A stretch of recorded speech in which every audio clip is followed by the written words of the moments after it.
Hi, good morning, friends. This is Pradeep from SS English Speaking Classes.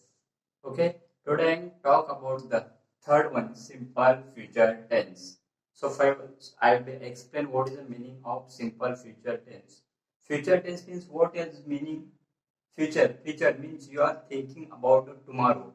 I want to become doctor. I will be do work. I will be go. I will be come. I will be drink. I will be bro. I will be go. I will be sleep. Whatever you thinking about tomorrow, not today and not yesterday. So again, I will be explain what is meaning of three tense.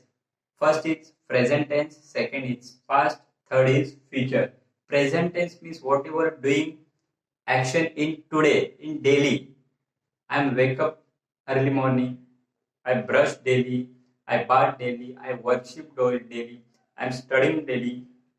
So that is called present. You talk about the past. Past, whatever doing action. I was work. I was go. That is called past. And future means you have to think about. You are thinking about the future. So third. So all three main parts is three: present, past, and future is main tense. And main three tense are divided in four.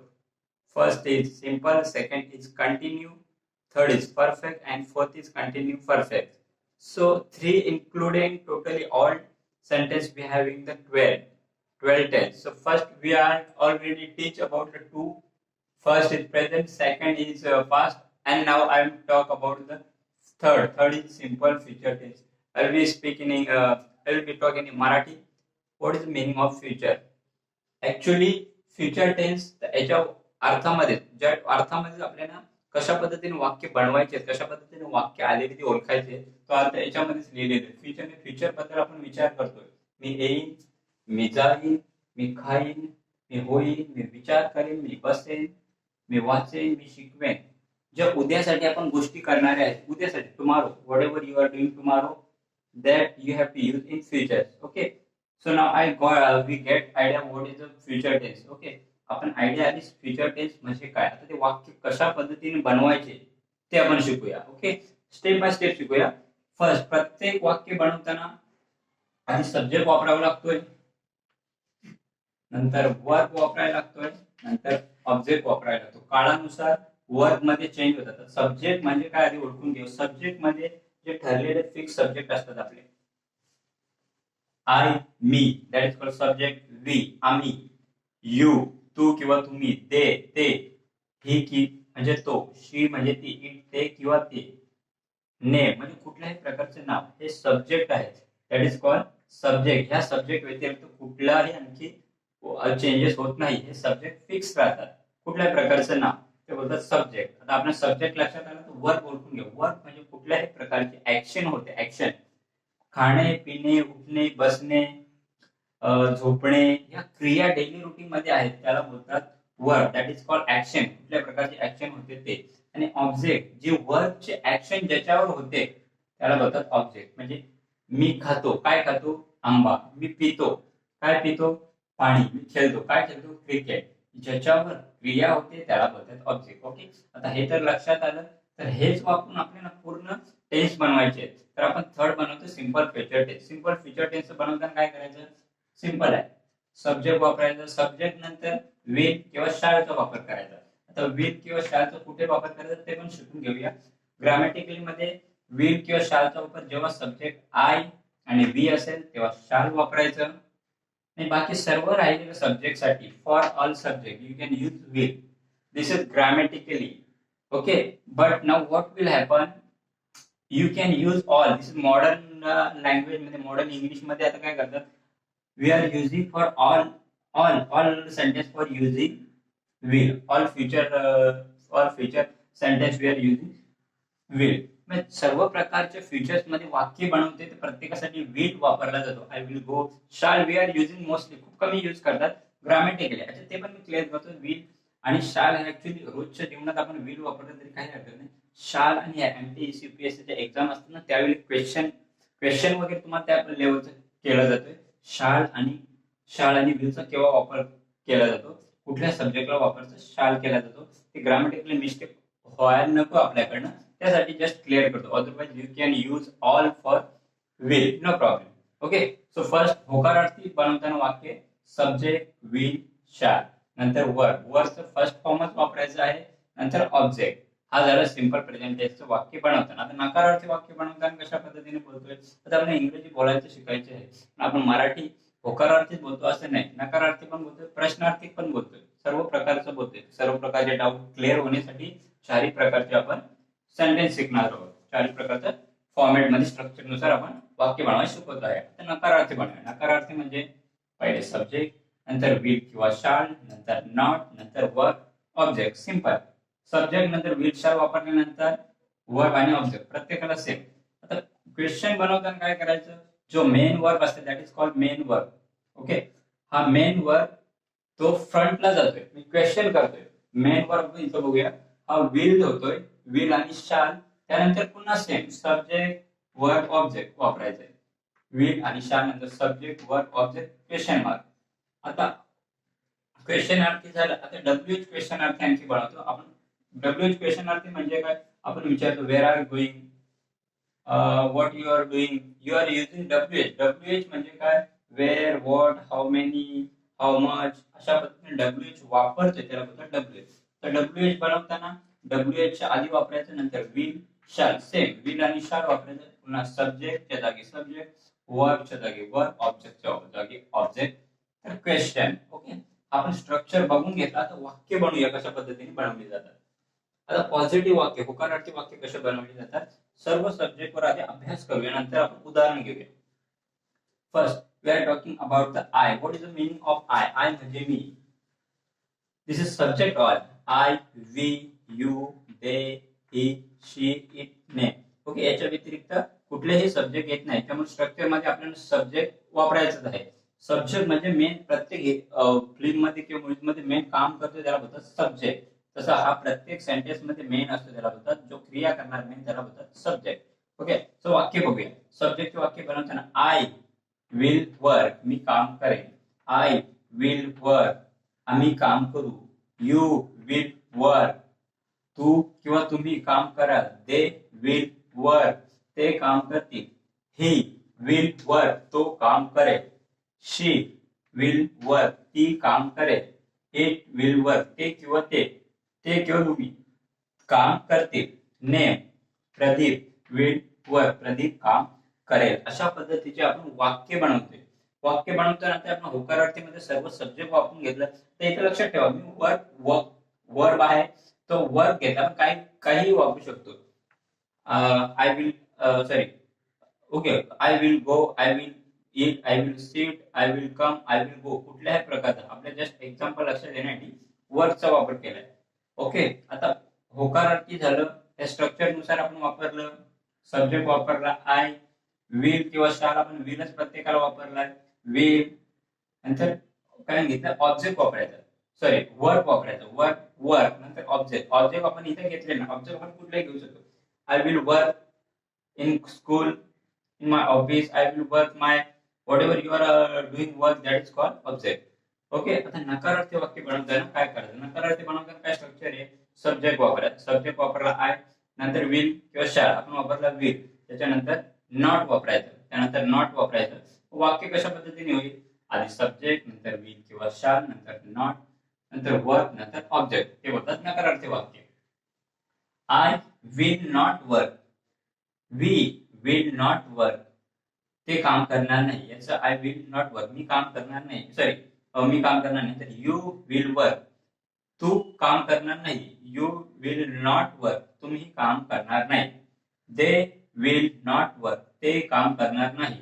He will not work, तो काम करणार नाही. शी will not work, ती काम करणार नाही. It will not work, ते किंवा तुम्ही किंवा ते काम करणार नाही. प्रदीप विल नॉट वर्क, हे नाव सांगितलं. Okay, now. Pradeep will not work, Pradeep काम करणार नाही. हे झाले नकारार्थीचे वाक्य. ओके, आता क्वेश्चन मध्ये बनवताना कशा पद्धतीने बनवायचे? क्वेश्चनचा आपण स्ट्रक्चर बघू. क्वेश्चनचं स्ट्रक्चर काय आहे? डब्ल्यूएच चा इंटरगेटिव्ह. होकारार्थीला बोलतात पॉझिटिव्ह, नकारार्थीला बोलतात निगेटिव्ह, क्वेश्चन मार्कला बोलतात इंटरगेटिव्ह. त्या इंटरगेटिव्हचं वाक्य बनवूया. कारण क्वेश्चन आणि इंटरगेटिव्ह दोन्ही बोलतात. इंटरगेटिव्ह बोलताना आपल्याला मेन पुढे घ्यायचं, विल आणि शाल मेन वर्ब, नंतर पुन्हा सेम सब्जेक्ट वर्ब ऑब्जेक्ट या पद्धतीने वापर करूया. विल आधी वापर घेतला. आता वाक्य कसे बनतील? विल आय वर्क क्वेश्चन, मी काम करेन. विल वी वर्क, ते काम करतील. विल यू वर्क, तुम्ही काम कराल. विल दे वर्क, ते काम करतील. विल ही वर्क, तो काम करेल. विल शी वर्क, ती काम करेल.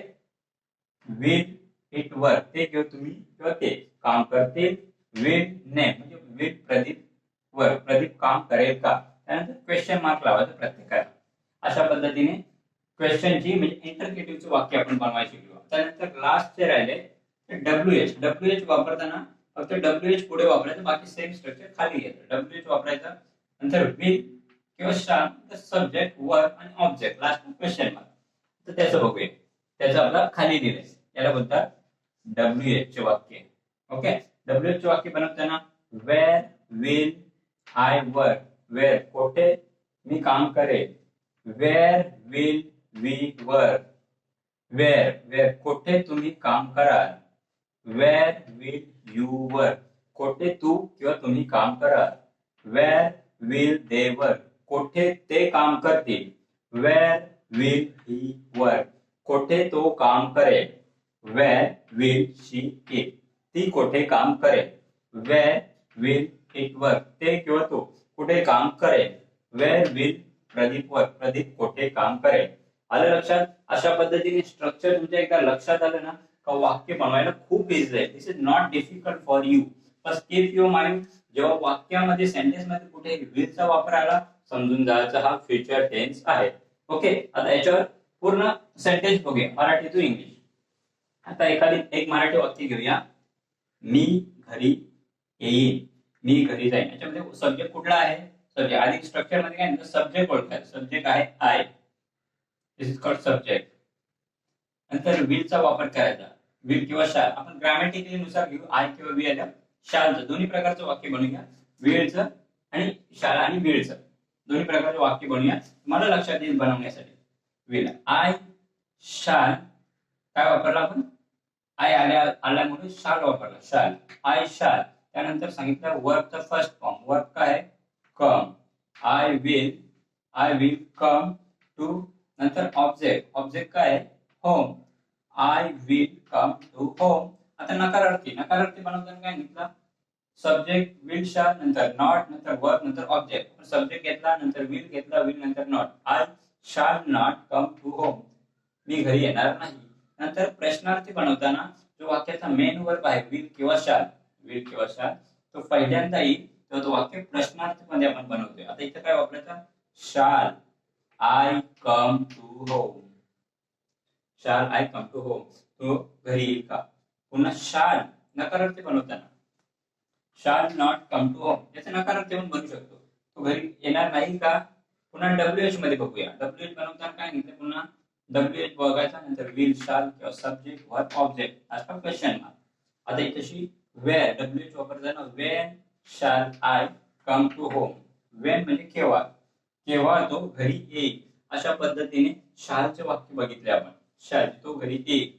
आता विलचा वापर बघूया. विलचा वापर एक मराठी वाक्य बघितलं का आपल्याला 5 प्रकारचे वाक्य बनवता येतात.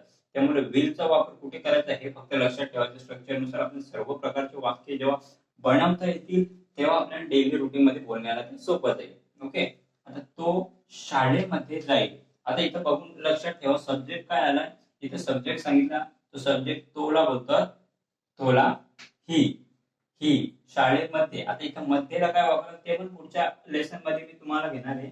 In, for, at, near, at, कशा पद्धतीने वापरायचं.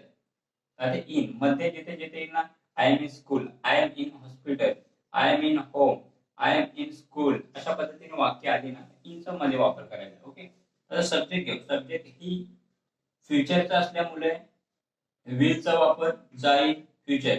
आय विल गो, जाण्याला गो इन स्कूल, मी शाळेमध्ये जाईल. नंतर नकारार्थी he will not go in school, तो शाळेत जाणार नाही. आता प्रश्नार्थी बनूया. प्रश्नार्थी तुम्हाला सांगितलं जो मेन वर्ब आहे तो पुढे येईल. मेन वर्ब आहे will. Will he go into school, तो शाळेत जाईल. पुन्हा WH विल नॉट, सॉरी नकारार्थी बनवलं. Will not he go in school. He will not go to school, तो शाळेत जाणार नाही का. पुन्हा WH ला पुन्हा घेतलं. WH जेव्हा येतोय तर WH जे आहे ते पुढे लिहायचं, त्यानंतर मेन हेल्पिंग वर्ब. आता when will he go in school. When म्हणजे केव्हा शाळेत जाईल तो, तो केव्हा शाळेत जाईल. अशा पद्धतीने शाळ आणि विलचा पण आपल्याला डाऊट क्लिअर झाला. पण तुम्हाला सांगितलं मॉडर्न लँग्वेज मध्ये विलचा वापर केला प्रत्येकामध्ये तरी काहीही हरकत नाही. ओके. आता किती प्रकारचे वाक्य बनवू शकतोय पुन्हा एकदा एक्झाम्पल देतो तुम्हाला. ओके. टेक आपण काय घेतला, आता याच्यामध्ये किती बद्दल वाक्य बनवतोय. ही विल टेक, तो घेईल. ही विल ब्रिंग, तो आणेल. ही विल डू, तो करेल.